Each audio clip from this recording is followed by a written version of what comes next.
In 1821, Mexico gains independence from Spain and now stretches from the Oregon territories in the northwest to the Gulf of Mexico in the southeast. Meanwhile, the United States has expanded its borders through the Louisiana Purchase and settlement in the former indigenous territories. Fueled by mass migration, the US population explodes from 2 million in 1780 to 12 million in 1830. Mexico is racked by tensions between centralists who want to focus power among the conservatives in Mexico City and federalists who want more autonomy for state governors.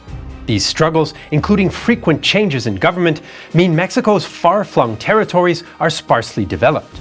So some US settlers cross the border and establish new towns on Mexican territory, especially in Coahuila y Texas, or as the American settlers call it, Texas. In 1821, Mexico had granted permission for US settlers in Texas as long as they adopt Mexican citizenship and Roman Catholicism. Although early arrivals often respect Mexican laws, later settlers rarely integrate or convert. Many also bring slaves, illegal in Mexico since 1829, or refuse to register firearms under Mexican law. Soon, US citizens in Texas greatly outnumber Mexicans. In 1834, the centralist Antonio López de Santana becomes Mexican president. He leads an army north to regain control over the unruly Texans, but instead they rise in armed insurrection in 1836. Texan militias led by Sam Houston capture several Mexican towns before Santana mobilizes reinforcements and besieges the Alamo, a fortified convent in San Antonio. 2,800 Mexican troops then stormed the Alamo, killing all the defenders, including frontiersmen Davy Crockett and Jim Bowie. But Mexican success is short-lived. During the battle, Texas declares itself an independent republic. Santana's army advances, but Texan forces capture him in an ambush at San Jacinto in April 1836. On May 14th, he recognizes the Republic of Texas in exchange for his own release. Santana returns to Mexico and renounces the treaty, claiming he signed under duress.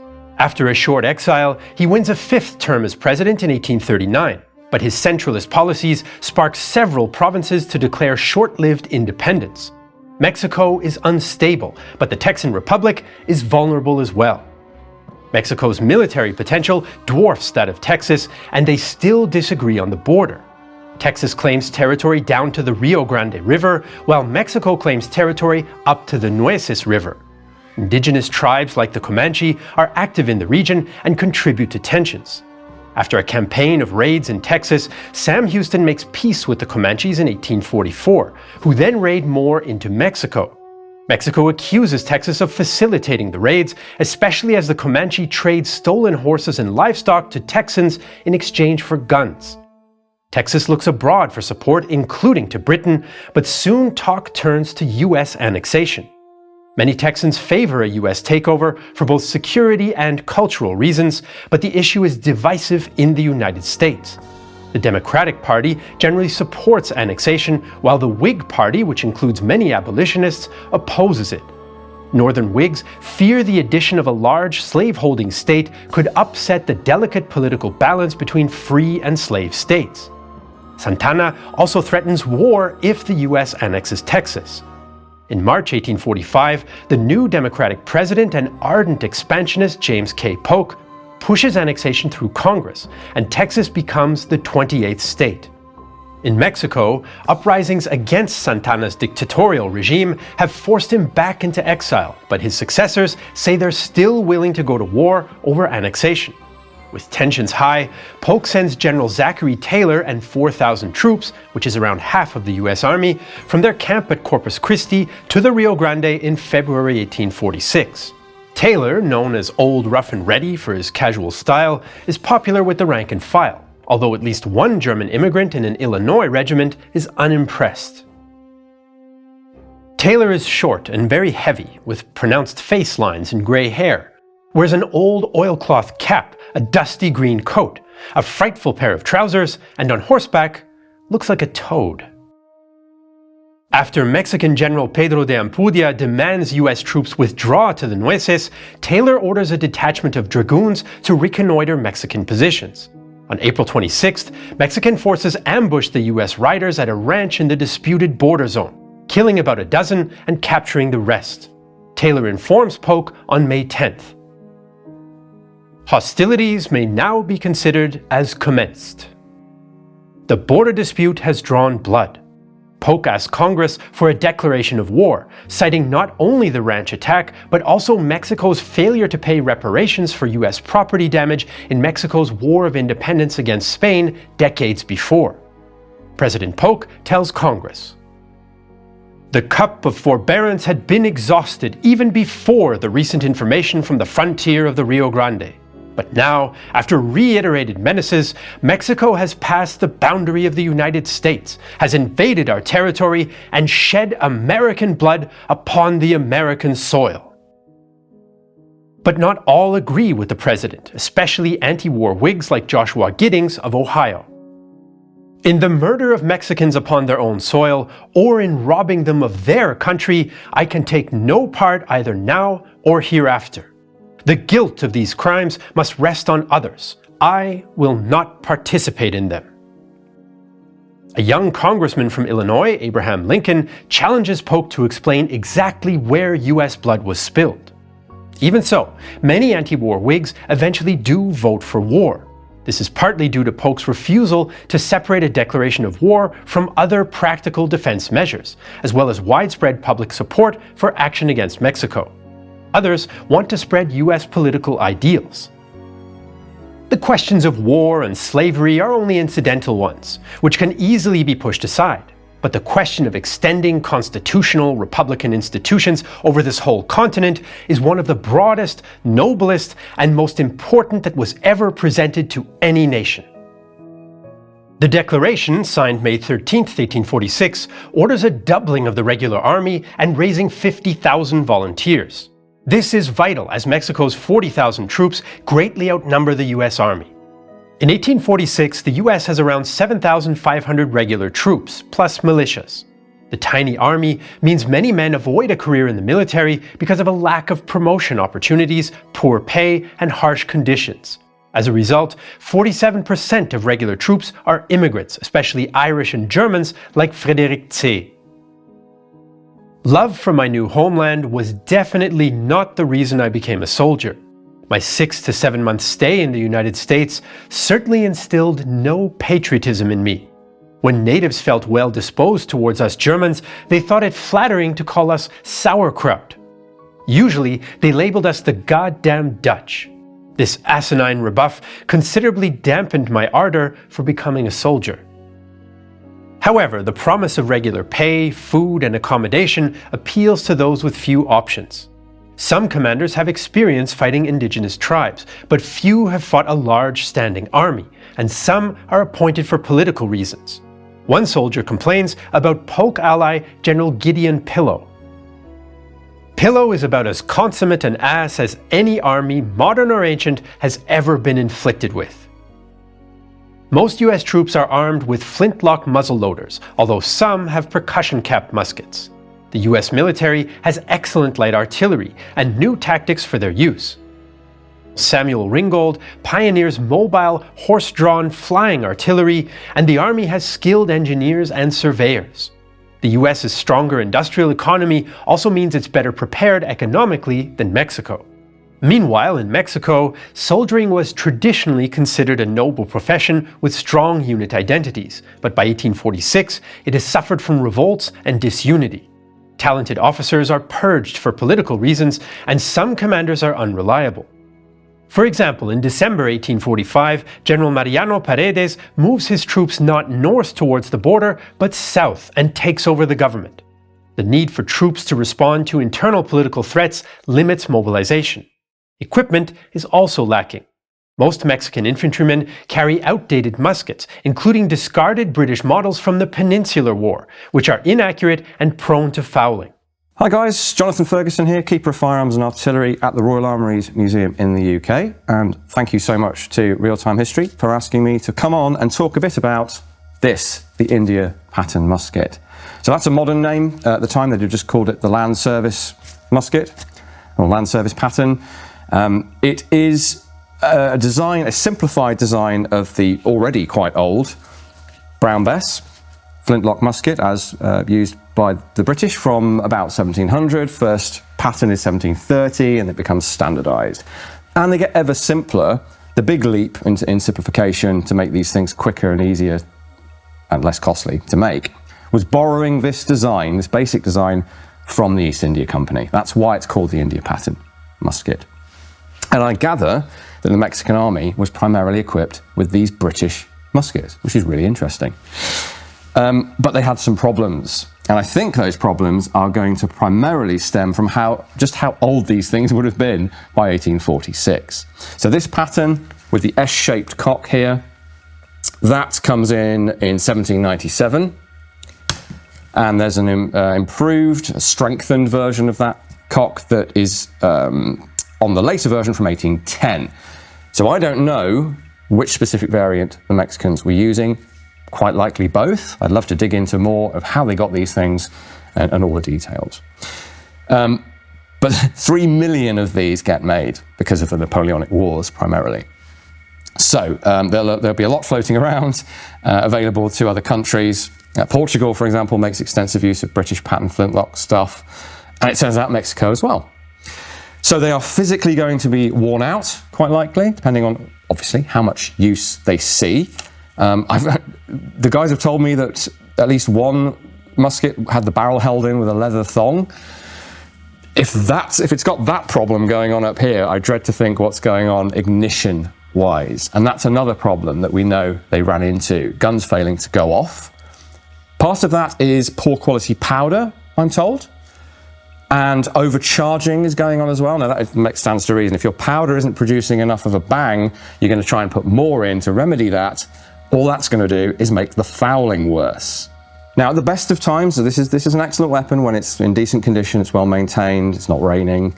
Fouling is always a problem. So black powder, it's not like modern gunpowder, it burns very dirtily. Tons of carbon is left behind when it burns. So that will coat the pan, it goes everywhere, coats you. The ball will, if you shoot enough shots, will start to constrict and make loading more difficult. This is why, so this is a 75 caliber weapon, 0.75 of an inch, but the bullet was about 0.69 of an inch in a paper cartridge, and the paper forms a sort of a sabot cup around the ball and keeps it accurate enough for 100 yards-ish. But it gives it enough windage so that the fouling isn't a big problem. But if you've got cheap powder, low quality powder that's burning even more dirty, and you're putting more in to try and compensate, you might even have issues with loading the thing. You're certainly going to get reduced velocity, reduced effect.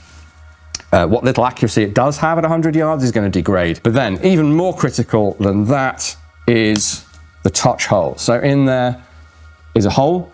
You get the flash in the pan here, little bit of powder you put in from your cartridge before you load everything down the front.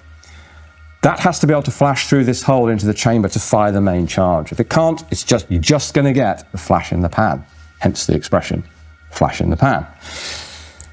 So how do you avoid that? Well, you can't fully. This little hole will narrow as it gets caked up with fouling. If you were in a sustained firefight, you would get a pricker, sharp, pointy thing, jam it in there and remove some of the fouling, and that will unblock the hole and you can carry on shooting. I don't know if these guys had the training, the knowledge to do that. I don't know if they had access to a pricker or a suitable improvised tool to do that. If you don't, you're just going to be flashing in the pan for the rest of the battle and no bullets are going to be coming out. This is our shooting example, over 200 years old, that we actually do occasionally shoot. Sean Bean has shot this one. The power of a musket is terrifying at close range. And so this is at half cock, bullets are full cock, and I'll just do this the once. Hopefully you saw a bit of sparking there. These flints have a limited lifespan. Routinely they would have been swapped out. And this is the thing, logistics. This is a simple mechanism, a spring, a piece of flint, hardened steel here. As long as it's kept in working order, it's reliable, it's going to go. We have had no misfires with this thing. We've put a handful of shots through it every couple of years. Never has it failed us, unless the flint broke when it came to the end of its natural life. You've got to install this flint at the right angle It's got to be made in a precise, consistent way so that all the geometry works, so it strikes at the right point here, scrapes down without breaking, without excessively wearing, and creates enough sparks to set the thing off. You just stick a piece of stone in there and off you go. No, it has to be extremely precise to work consistently, reliably over a period of years. If you don't have that logistical and that training setup, that doctrine, that culture, you've got guys who haven't even shot a gun before, that's going to cause you serious problems. So nothing inherently wrong with the design.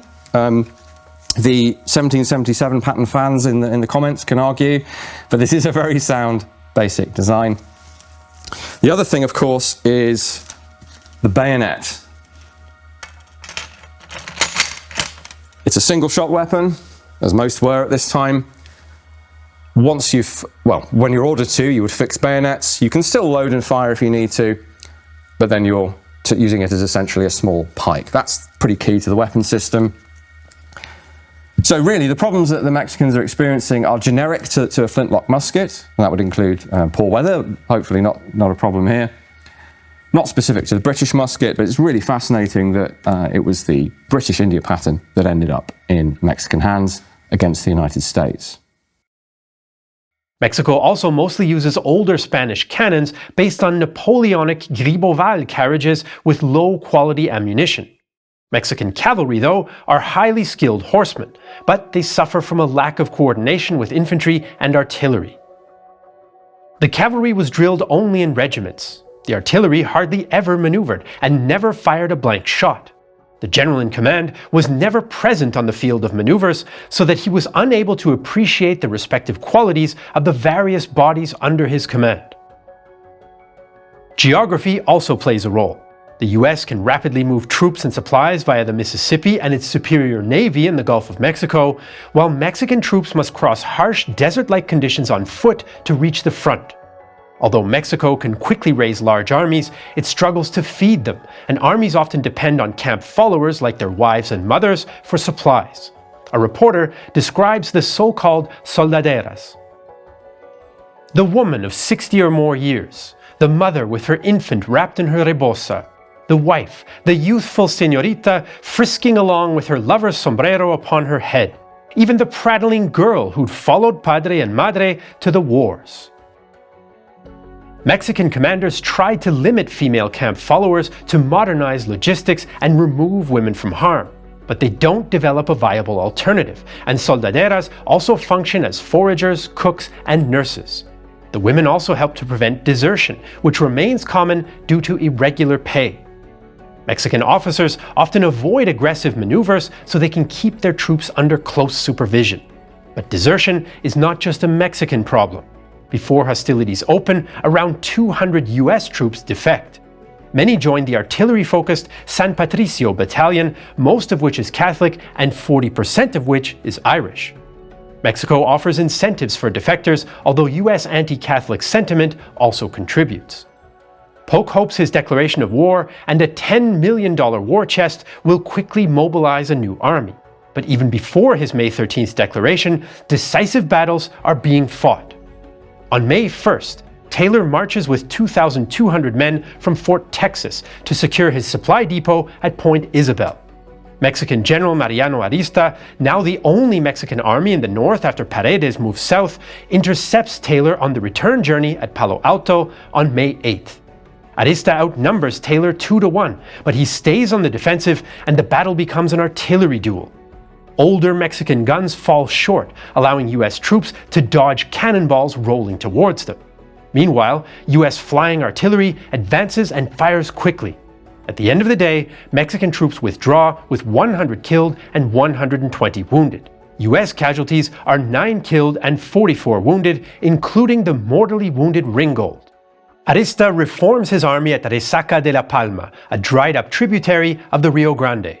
The 1.2-meter deep ravine is a natural trench, and the area is covered in chaparral, dense scrubland with thorny shrubs. Brigadier General Romulo Diaz de la Vega later stated, "If I had with me $100,000 in silver, I would have bet the whole of it that no 10,000 men on earth could drive us from our position." But Mexican troops are exhausted and hungry, while the dense vegetation limits artillery fire, though of course this affects both sides. Mexican artillery forces back a US light infantry vanguard on the road. At 4 p.m., the rest of Taylor's army arrives. Now US artillery firing grape shot prevents a Mexican cavalry charge and pushes the Mexicans back to the other side of the ravine. US troops advance through the chaparral, a type of engagement favoring small units led by aggressive officers like Ulysses S. Grant, then a regimental quartermaster. The balls commence to whistle very thick overhead, cutting the limbs of the chaparral right and left.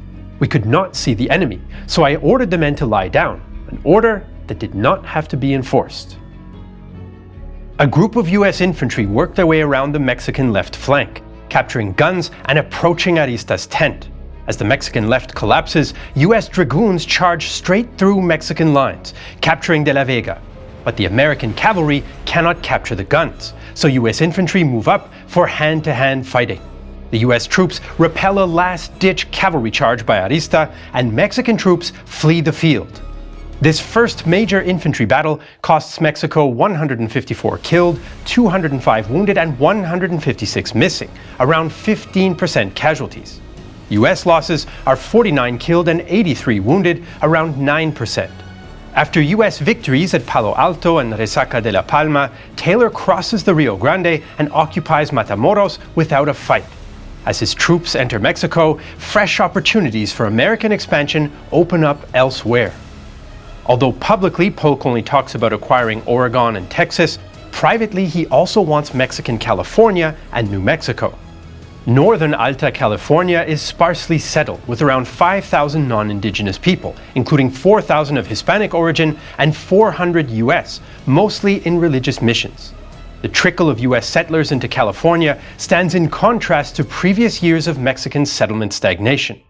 In April 1846, just before the US declares war, Governor Jose Castro orders US settlers to leave. Instead, a handful of Americans in Sonoma revolt with the aid of Mexican settlers known as Californios, who also oppose his governorship. The rebels become known as the Bear Flaggers after their flag. The Bear Flaggers are soon joined by John C. Fremont, a US officer conducting a Pacific Coast survey with 60 armed civilians. While in Oregon, he receives vague orders regarding Polk's intentions in California and moves south. However, he assists the Bear Flaggers without direct orders from Washington. On July 7th, US Commodore John D. Sloat helps Fremont by blockading Mexican ports and occupying San Francisco and Monterrey with Marines. He assumes Fremont is acting with orders and is disturbed when he learns otherwise. Sloat resigns due to illness, and his successor, Commodore Robert Stockton, willingly continues to help Fremont. Together, they form the Californian Battalion and move south, occupying coastal towns. On August 13th, US troops capture Los Angeles, and Stockton proclaims all of Alta California to be US territory. However, by September 1846, around 100 Mexican Californios recapture Los Angeles from the 48 US troops left to defend it, partly because the Californios resent harsh US-imposed laws in the town. So far, the fighting across California has been small-scale, but US General Stephen Kearny's Army of the West is on the way, with 1,500 volunteers, including many frontiersmen and 500 Mormon settlers. After leaving Fort Leavenworth, they march 1,600 kilometers in just 6 weeks, along trails previously established by American traders. In some cases, traders have good relationships with Mexican civic leaders, which allows Kearny to occupy Santa Fe without a fight and proclaim himself governor of New Mexico. He then hears California is secure, so he dispatches some forces to attack into Chihuahua and continues to California with only 100 men, a decision he soon regrets. He finds Los Angeles in Mexican hands and hastily attacks with exhausted troops at San Pascual on December 6th. Mexican lancers beat them back, killing 18 Americans and wounding 13, including Kearny. Mexican General José María Flores counterattacks to disrupt US preparations, but is defeated at San Gabriel and La Mesa. Now greatly weakened, the Mexican commanders surrender Los Angeles, meaning the Americans have conquered Alta California. But they have done so without official orders, and friction ensues since Kearny and Fremont both claim governorship. Stockton supports Fremont, but Polk intervenes in favor of Kearny. In just over 6 months, with only a few hundred troops, the US claims about 1 million square kilometers of territory, 100,000 new citizens, most of Mexican descent, and an estimated 150,000 indigenous people. The American victories of May 1846 also caused shockwaves in Mexico, which is destabilized by rivalries among generals and the question of expropriating church property to fund the war. In July, troops depose Mexican President Mariano Paredes, who had just seized power in January. His replacement is also quickly overthrown in favor of General José Mariano Salas, an ally of the exiled Santana, who plans his return amidst the chaos. Santana now positions himself as a moderate and tells the Americans he will finally accept Texan annexation if the US Navy allows him to return to Mexico through their blockade. The US agrees, and by August 1846, Santana is back in Mexico. However, once he's back in power, Santana breaks his word. He gathers 25,000 troops to push Taylor's army out of Mexico. Taylor's force has also grown with large numbers of volunteers, but this causes problems. Firstly, many arrive unarmed, adding a logistical burden. More importantly, many are untrained, and by the time they've been mustered, outfitted, and sent to the front, there's little time for drill. The fact that they elect their own officers also means leadership is often poor, which adds to discipline problems. These only worsen once US forces enter Mexico, as a regular officer complains. They plunder the poor inhabitants of everything they can lay their hands on, and shoot them when they remonstrate. This is the true picture, and the cause is the utter incapacity of their officers to control them or command respect. There are also tensions with regular troops, who are better trained and disciplined, but from lower social classes than the volunteers. Some volunteers struggle with the reality of army life, especially those accustomed to easier living. Inactivity, camp chores, and harsh discipline produce disillusionment, boredom, and frustration. For many homesick volunteers, alcohol becomes a crutch. One soldier's reflection is also an example of the varied level of literacy among the men. It always was against my principle to drink when I was home, although I have altered my notion now. For it is a great help to a man's health and also to drown trouble. For when a man is about half drunk, there is nothing on his mind, only good things. He imagines every button on his coat is gold. 361 US soldiers die in camp accidents throughout the war, many caused by poor discipline and alcohol. Desertion remains a constant problem, with rates reaching almost 10%. Volunteers are especially prone, sometimes due to the fear of missing out on employment or social opportunities back home. Although volunteers from towns and cities are of variable quality, some volunteers do perform well. Frontiersmen are skilled in scouting and hunting, while specific volunteer groups from close-knit communities like the Mormons are better disciplined and motivated. However, as men gather at makeshift forts, there's another deadly problem: disease. General Taylor pays little attention to sanitation, so typhus, cholera, and dysentery incapacitate many men. Volunteers unused to the rigors of campaigning are especially vulnerable. I have seen more suffering since I came out here than I could have imagined to exist. It is really awful. I allude to the sufferings of the volunteers. They literally die like dogs. Polk now orders Taylor and his larger army to advance further into Mexico to force the Mexicans to surrender on American terms. The Mexicans shift to a defensive strategy. They still significantly outnumber the Americans and hope that they can defeat or exhaust them far from home. Taylor has 12,000 troops, including 7,700 volunteers, only half of whom are combat ready. With 6,000 troops, he marches on Monterrey, which is defended by 7,000 Mexicans under General Ampudia. The city has several forts and tactically important hills on its outskirts. However, they're spread out, and manning them limits Ampudia's reserve. Taylor plans to launch a diversionary attack against the forts in the east and the main assault against the high ground in the west under General William Worth. Taylor hopes to split the defenders, but difficulties coordinating the two attacks mean that Mexican defenders discover Worth's units on September 20th. With his cover blown, Worth repels a Mexican cavalry charge and on September 21st assaults Federation Hill.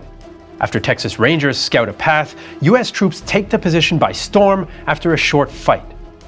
But US forces struggle in the east. Although originally a diversionary attack, eager officers try to take Fort Teneria by direct assault. Mexican troops in Black Fort and Teneria rake the Americans with fire and inflict heavy casualties. Some US regulars reached Monterrey's outskirts but lose their way in urban fighting. US reinforcements arrive but come under heavy fire as the Mexicans have already routed the first wave. Eventually, a brigade under General John Quitman attacks from another direction, taking the fort after heavy fighting. It's the only American success in the east and costs around 400 US casualties. A Tennessee regular claims he was the first over Fort Teneria's parapet in a letter home. I discharged my pistol at a Mexican and guess nothing but the bells and bones was found. He instantly fell.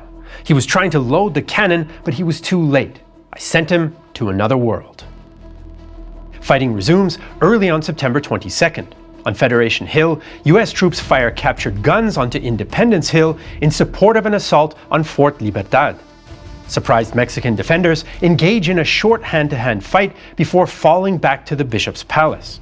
After a failed Mexican counterattack, US troops complete the capture of Independence Hill. In the east, Taylor waits for a Mexican counterattack. When none comes, he orders a renewed advance on September 23rd from both directions. Mexican resistance is weakening, but urban fighting is dangerous to troops and civilians. The street fight became appalling. The artillery of both sides raked the streets. Doors were forced open, walls were battered down, and the enemy driven from room to room and from house to house, followed by the shrieks of women and the sharp crack of Texian rifles. It was indeed a most strange and novel scene of warfare. The next morning, Ampudia surrenders after the bloodiest fighting yet, with 500 US and 360 Mexican casualties. Under the terms, Ampudia withdraws with all small arms and horses, followed by an 8-week ceasefire. Washington is upset at what it sees as Taylor's lenient terms, but it gives US troops time to rest and resupply. The surrender agreement does not prevent further bloodshed, though. US troops, especially Texas Rangers, ransack the city, burn homes, loot, kill civilians, and rape women until officers take control. Taylor highlights the harsh nature of the campaigning in Mexico, although he accepts that this did not excuse the crimes. The rampage increases criticism of the war in the US and leads to Mexican guerrilla attacks against Taylor's forces. A US officer reports on the aftermath of one such attack. The bodies are strewn from this place 2 or 3 miles. These bodies are the wagoners and men under command of Lieutenant Barber. They were attacked on a side hill, and the massacre continued throughout the entire length of the train. Meanwhile, Mexican priests encourage resistance by claiming Americans will desecrate Catholic churches if they're not stopped. The US hopes that since it now controls much of northern Mexico, the Mexicans will surrender, but the ceasefire ends without negotiations. Instead, Polk develops plans to capture Mexico City for a decisive victory. Taylor's depleted force is too far away and separated from the Mexican capital by a large desert, so Polk orders US Commander-in-Chief General Winfield Scott to take over the war effort. Taylor is unhappy, since he has to give up most of his troops to Scott. Compared to Taylor's casual style, Scott is a strict adherent to military standards, earning him the nickname Old Fuss and Feathers. The decision to switch commander, though, is partly political. The Democrat Polk is disappointed with Taylor's ceasefire agreement with Ampudia, and both Taylor and Scott are Whigs. With war heroes often becoming presidents later, Polk doesn't want any single Whig general to gain too much prestige. Already, his failure to end the war is attracting criticism. With most of Taylor's healthy troops, Scott now plans to launch an amphibious invasion of Veracruz, already blockaded by US forces, but needs to move quickly to avoid the coastal yellow fever season.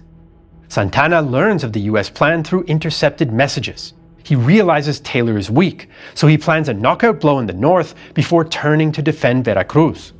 Santana drives his new army of 21,000 men hard through harsh terrain. Today you commence your march through thinly settled country without supplies and without provisions. But you may be assured that very quickly you will be in possession of those of your enemy and of his riches, and with them all your wants will be superabundantly supplied. Despite this promise, he loses around 4,000 men to disease and desertion before arriving near Monterrey. Taylor learns of Santana's move north and sets up a defensive position at Buena Vista. The Mexicans attack, and their cavalry nearly drives the Americans from their positions. But the US's fast, maneuverable artillery and Mexican failure to coordinate their cavalry attacks with infantry lead to a costly Mexican defeat. They suffer 2,700 casualties, mostly missing, for around 650 US casualties.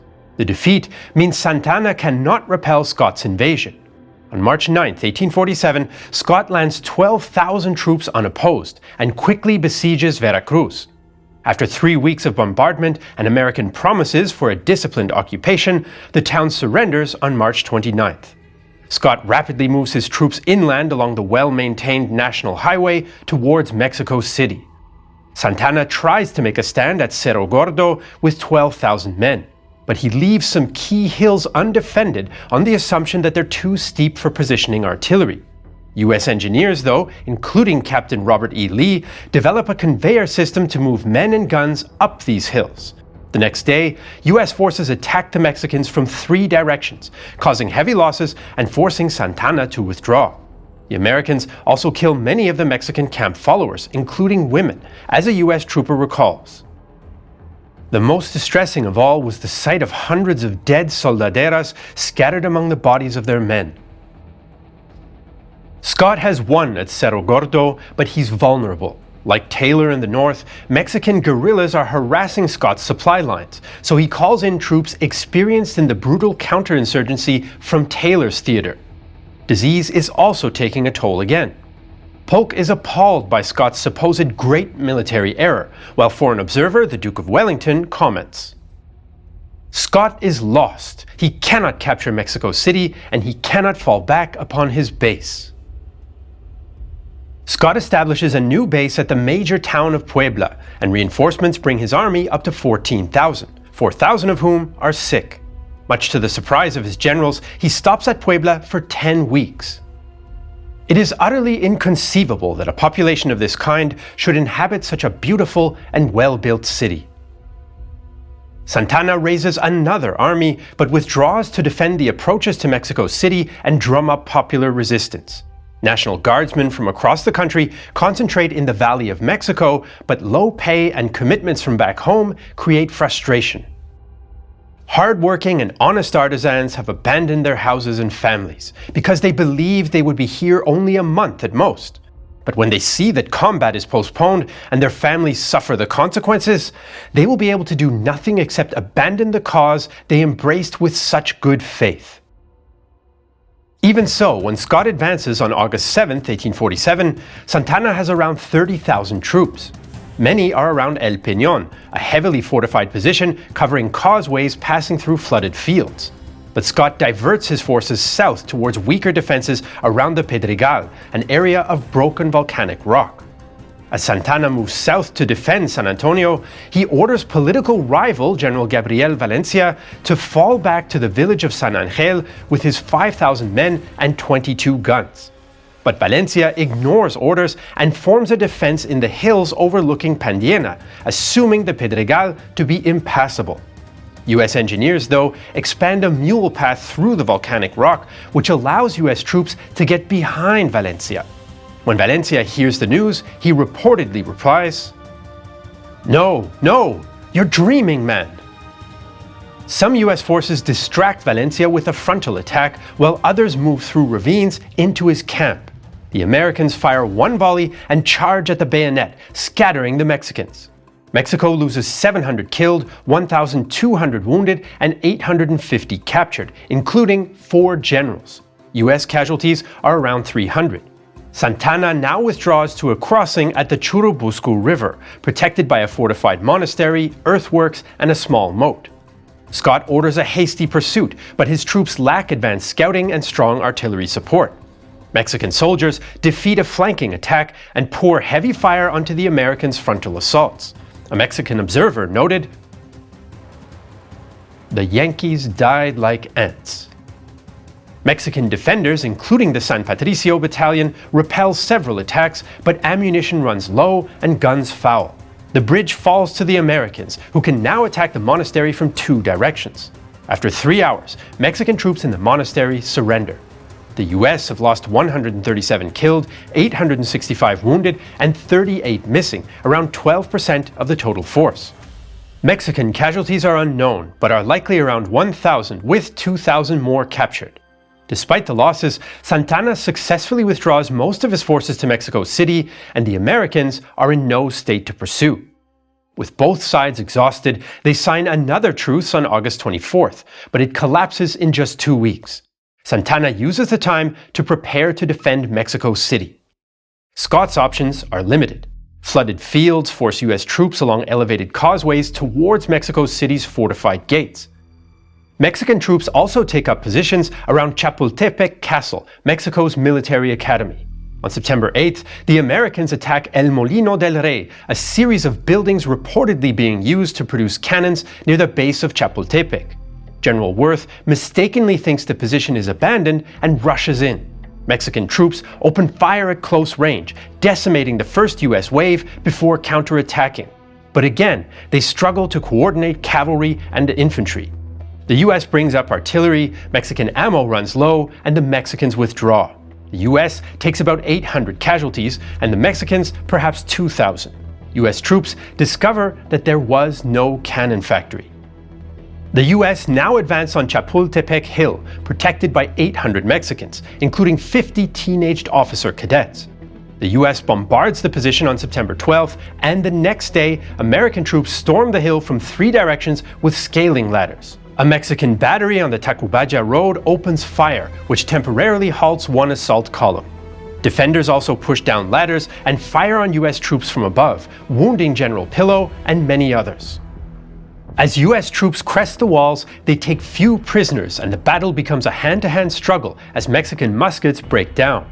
American troops kill most of the Mexican defenders, and 6 cadets go down in legend as boy heroes for refusing to surrender.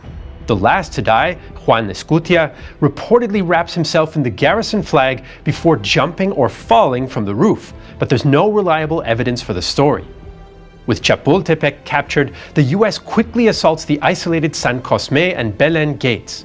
Mexican defenders repel the first attacks, but US artillery breaches the walls, and the US infantry advance on San Cosme under cover of an aqueduct. After roughly 2 hours, the Americans have secured the gates. By the end of the day, they suffer 850 casualties to roughly 3,000 Mexican. On September 14th, US troops enter Mexico City. Santana has already withdrawn, taking around 5,000 troops to join up with 7,000 more outside the city. In the city, local residents and Mexican National Guardsmen who stay behind attack US troops, especially in poorer districts. Priests again encourage resistance. A monk from the convent of Merced is going around on horseback, brandishing a lance, exhorting the people to rise up against the American army that is already occupying this capital. Other clerics are doing more or less the same. They keep urging the people to defend themselves and exhorting them to make war. But the city is not united. Wealthier residents worry about damage to their property, so they oppose further resistance and offer support to Scott. The shooting was neither started nor sustained by the respectable people of this capital, but instead by a few from the lower people without noble sentiments. By September 15th, the fighting dies down. Santana does not try to return to Mexico City and instead orders an attack on vulnerable US units at Puebla, but this plan is prevented by US reinforcements arriving from Veracruz. The remnants of Santana's last army disperse, and except for continued guerrilla resistance, the Mexican-American War is over. As news of victory in Mexico City arrives in Washington, some US leaders like Secretary of State James Buchanan and Vice President George M. Dallas push for annexing all of Mexico. But most lawmakers and soldiers just want the war to end. The US and Mexico signed the Treaty of Guadalupe Hidalgo on February 2, 1848. The treaty grants the United States Alta California and New Mexico, an area of 1.3 million square kilometers and more than half of Mexico's total territory. It also confirms the Rio Grande as the border. But the US also agrees to pay $15 million for the territories, help Mexican reconstruction, and forgive all Mexican debt. The US must also work to stop the Comanche raids from the US into Mexico and end the sale of stolen Mexican property. Some in the US are outraged, but its supporters claim it restores relations between neighbors. By this time, Polk has negotiated a treaty with Britain regarding the US-Canadian border in Oregon, meaning by May 1848, the borders of the contiguous United States are largely those of today. The US mobilized over 100,000 men and conducted a major campaign with little experience in major interstate war. Of this number, 13,768 US soldiers died during the conflict, the vast majority from disease. The 13% mortality rate is the highest of any US war.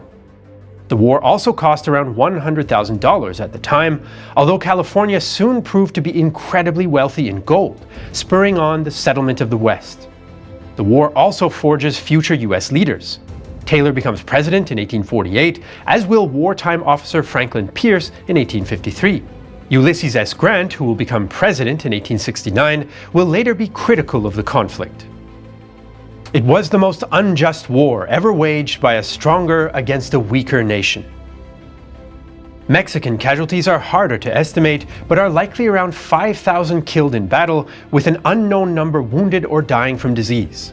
The war also worsened the country's economic decline, political tensions, and internal conflict, which would continue into the 20th century.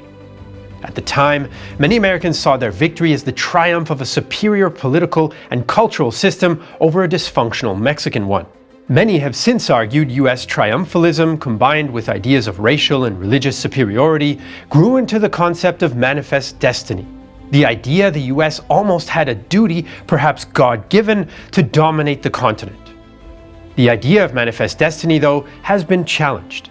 American expansionism was probably more diverse and opposed than commonly portrayed, including by some who did believe in American racial supremacy.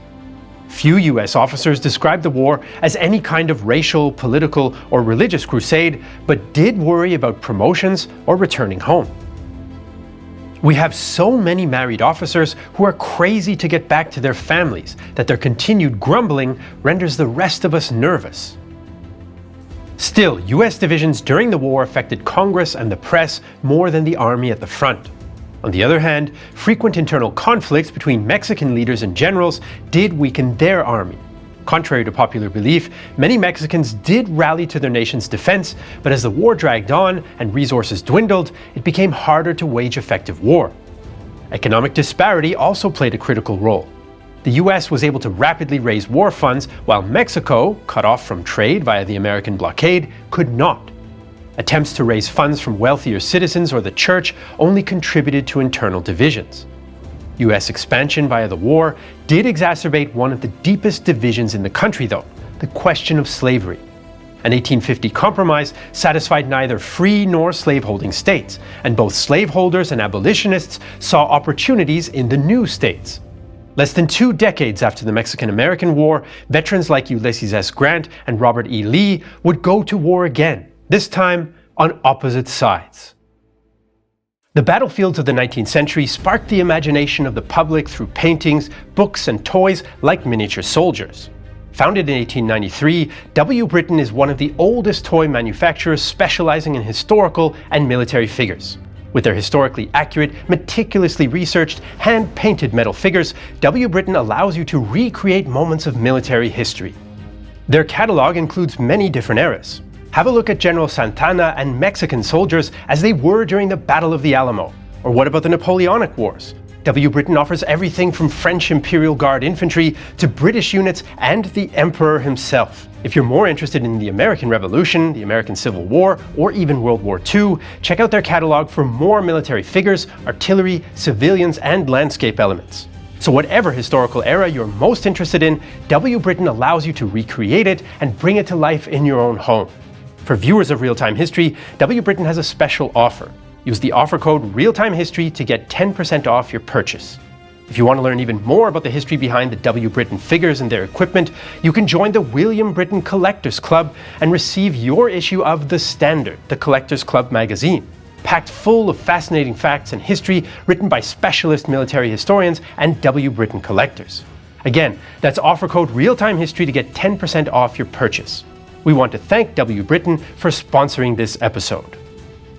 If you want to learn more about a mid-19th century war with wide-ranging repercussions, check out our documentary about the Crimean War.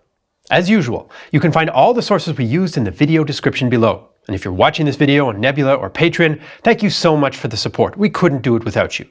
I'm Jesse Alexander, and this is a production of Real Time History, the only history channel that also drank enough from the cup of forbearance.